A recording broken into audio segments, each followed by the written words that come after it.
Fala, Rovai, o editorial do Fórum 11:30, queridas, queridos e queridos, é dia de Lula no JN. É dia de Lula no JN e o que importa é olhar as pesquisas. E eu tenho aqui os dados de duas, né? Exame Ideia e Atlas. Vejam só, o Bolsonaro teve na segunda-feira, Rovaizinho, segunda-feira foi dia 22. O Ciro teve no Jornal Nacional no dia 23. E as pesquisas que eu tenho começaram no dia 20 até dia 24. A Ideia e a Atlas. Elas pegaram mais o retorno, o feedback do Bolsonaro, né, porque é um dia a mais, mas pegaram também do Ciro. O que aconteceu? Na Ideia, o Ciro cresceu 1 ponto, Bolsonaro cresceu 3 pontos e o Lula ficou exatamente igual.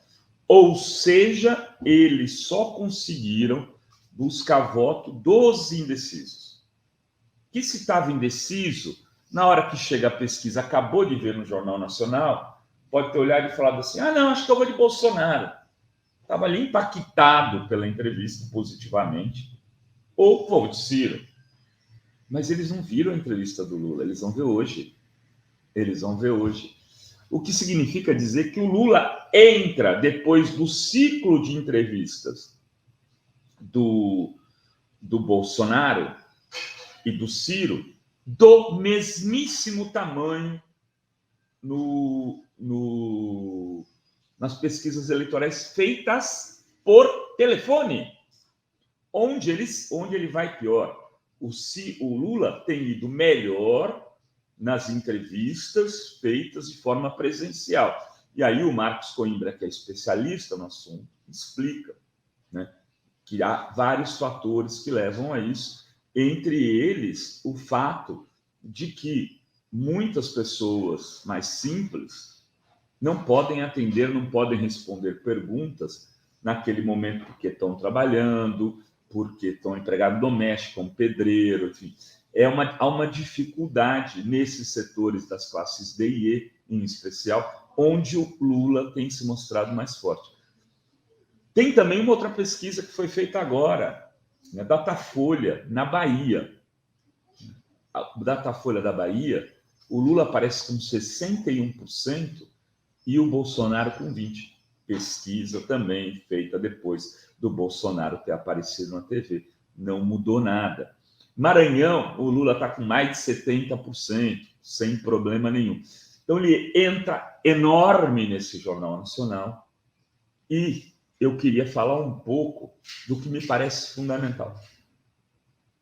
Os riscos que o Lula tem seriam, e eu acho que ele não vai ter problema com isso, de entrar nervoso ali, entrar atiçado, entrar querendo ir para o pau com a Renata Combona. Eu acho que isso ele não vai ter.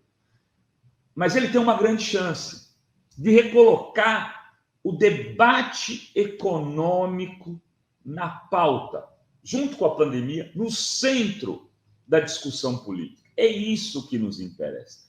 É preciso conversar, não é com o cara que é dono do supermercado, e o Lula sabe disso. É preciso conversar com a pessoa que não está conseguindo sequer entrar no supermercado, porque não tem dinheiro para comprar nada. Esse é o grande eleitor, esse vai decidir a eleição. Esse cara que está comendo osso, que está comendo pé de galinha quando tem pé, se não é só pele, que está tendo muita dificuldade de alimentar os filhos. E aí é preciso usar um pouco da sabedoria das redes, que já denominaram esse fenômeno de bolso caro. É o Lula versus bolso caro que tem que aparecer nesse Jornal Nacional.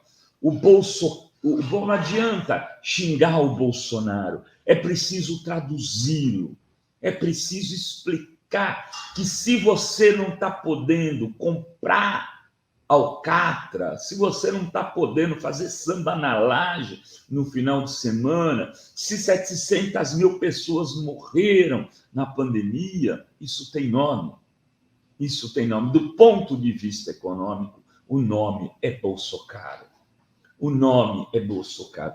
Bolsonaro é o que nos trouxe a inflação de volta em termos nunca presentes desde o governo Fernando Henrique, né? E próximo disso foi um golpe de Estado contra a Dilma, com todo o empresariado, toda a mídia, todo o sistema jurídico, tentando exatamente expulsá-la, criando uma crise econômica.